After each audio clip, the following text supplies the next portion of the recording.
Welcome back to my channel, Historian Angel. Terima kasih banyak yang sudah klik video ini. Jangan lupa subscribe ya guys. Terima kasih juga untuk yang sudah subscribe channel saya. Pertama-tama, saya mohon maaf yang sebesar-besarnya karena beberapa waktu yang lalu saya tidak sempat untuk mengupload video baru karena saya harus fokus belajar untuk menghadapi ujian mid semester. But it's okay guys. Sekarang mid semesternya sudah selesai dan saya bisa kembali bersama-sama dengan kalian lagi. Oh iya guys, cerita kali ini berasal dari Siam atau yang sekarang kita kenal dengan nama Thailand. Ini tentang kisah kematian tragis seorang ratu Thailand akibat aturan kerajaannya sendiri. Siapakah ratu tersebut dan bagaimana kronologi kejadiannya? Just check it out.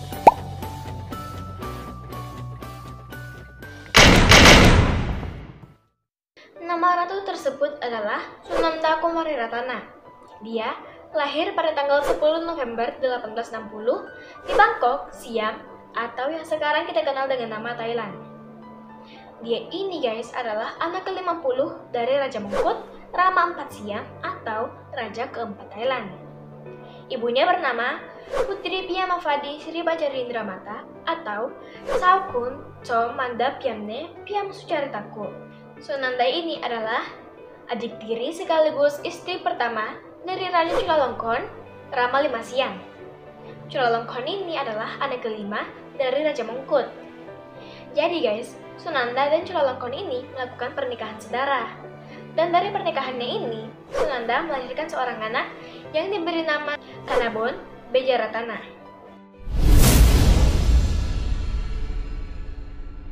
Jadi guys, pada tanggal 31 Mei 1880, Ratu Sunanda ini pengen pergi ke Bang Pain, istana musim panas kerajaan Siam yang pada waktu itu masih dalam tahap pembangunan.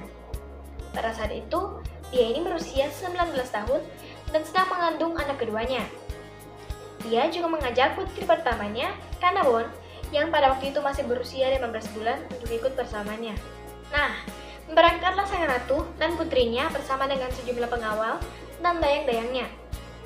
Tapi guys, ternyata untuk sampai ke Bang Pain itu, rombongan ratu ini harus menyeberangi sungai Chao Phraya yang merupakan sungai terbesar yang ada di Thailand. Sang ratu dan putrinya pun dikawal menuju ke kapal khusus yang akan ditarik menggunakan kapal lainnya yang ukurannya lebih besar. Nah, jadi guys, saking terhormatnya keluarga kerajaan pada waktu itu, tidak boleh ada yang bergabung satu kapal dengan keluarga kerajaan. Jadi, semua pengawalnya dan dayang-dayangnya berada di dalam satu kapal yang bertugas untuk menarik kapal sang ratu, guys. Di tengah perjalanan, kapal sang ratu ini tiba-tiba diterjang oleh arus yang kuat. Entah dari mana datangnya arus itu. Nah, kemudian kapal sang ratu pun terbalik. Sang ratu dan putrinya tercebur ke dalam air. Keduanya berusaha sekuat tenaga agar kepala mereka tetap berada di atas permukaan air. Dalam kondisi panik pada waktu itu, tidak satupun dari rombongan kerajaan yang melompat untuk memberikan pertolongan kepada ratu dan juga putrinya. Bahkan para pengawal mengingatkan dan melarang siapapun untuk masuk ke dalam air. Mereka bukannya tidak mau atau tidak mampu untuk memberi pertolongan guys. Tapi para pengawal dan siapapun yang berada di lokasi kejadian pada waktu itu terhalang oleh aturan yang berlaku secara turun-temurun di Siam. Aturan tersebut menyatakan bahwa orang biasa dilarang keras untuk menyentuh anggota keluarga kerajaan. Dan jika ada orang yang melanggar peraturan tersebut, maka dia akan dihukum mati. Meskipun alasannya untuk menyelamatkan nyawa, tetap tidak diperbolehkan. Dan menurut Miss Fit History, selain karena terhalang oleh aturan yang diberlakukan, niat para pengawal dan dayang-dayang juga terhalang oleh mitos. Jadi guys, di Siam itu terdapat banyak mitos-mitos dan tradisi-tradisi. Salah satunya adalah bahwa kita tidak diperbolehkan untuk memberi pertolongan kepada orang yang tenggelam di sungai. Dipercaya bahwa kalau kita memberi pertolongan kepada orang yang tenggelam di sungai, itu artinya kita ikut campur dan menantang roh yang hidup di air. Dan setelah itu, kita akan menghadapi nasib buruk atau bahkan nyawa kita bisa ikut melayang. Aduh, serba salah jadinya guys para pengawal dan dayang-dayangnya itu. Mau dibantu salah, tidak dibantu juga salah. Mereka pun hanya bisa membantu secara tidak langsung. Ada yang mengulurkan tongkat, berharap sang ratu ini dan putrinya bisa meraih tongkat tersebut. Ada juga yang melaporkan buah kelapa supaya sang ratu dan putrinya bisa menggunakan buah tersebut sebagai pelampung. Tapi apa daya, sang ratu dan putrinya ini tidak bisa berenang guys. Akhirnya mereka pun tidak bisa meraih tongkat ataupun buah kelapa yang dilemparkan kepadanya. Para pengawal dan dayang-dayang pun tidak bisa berbuat apa-apa. Mereka hanya berdiri terpaku menyaksikan sang ratu dan putrinya tenggelam. Setelah mengetahui insiden tersebut, Raja Chulalongkorn marah besar. Dia pun memerintahkan untuk menangkap dan memenjarakan semua pengawal yang tidak memberikan pertolongan kepada sang ratu dan juga anaknya. Kasihan guys para pengawalnya. Kematian sang ratu ini menjadi duka yang sangat mendalam bagi Raja Chulalongkorn. Karena guys, Ratu Sunanda ini adalah istri yang paling disayanginya dari sekian banyak istri-istrinya. Raja Chulalongkorn lalu menggelar upacara pemakaman yang sangat megah bagi sang ratu dan juga putrinya. Dikabarkan, persiapan untuk pemakaman sang ratu dan putrinya itu memakan waktu 10 bulan. Dan kemudian, sang raja pun membalsem atau mengawetkan sang ratu dan juga putrinya. Kemudian mereka pun didudukkan di atas tahta emas yang dikelilingi dan dihiasi oleh emas-emas dan permata-permata mahal.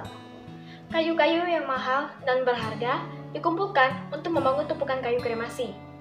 Tumpukan kayu kremasi dilaporkan dibangun setinggi 280 kaki atau 85 meter di atas altar atau tahta emas tempat ratu dan putrinya disemayamkan. Fasilitas tempat raja dan rombongan yang akan tinggal juga dibangun. Upacara pemakaman dimulai pada tanggal 10 Maret 1881 dan dihadiri oleh banyak orang. Sang raja menyalakan api di tumpukan kayu kremasi pada tanggal 15 Maret 1881 pada pukul 6 sore waktu Thailand. Tumpukan kayu kremasi tersebut terbakar sepanjang malam. Perayaan upacara pemakaman berakhir pada tanggal 20 Maret 1881. Dan disebutkan bahwa upacara pemakaman sang ratu dan putrinya ini memakan biaya lebih dari $1,5 juta. Hampir setahun kemudian, Raja Chulalongkorn pun menyelesaikan istana musim panas Wang Pain. Dan di halaman belakang istana itu, dia membangun monumen peringatan untuk Ratu Sunanda. Dan hukum yang akhirnya mengorbankan nyawa istrinya dan anaknya itu pun dicabut.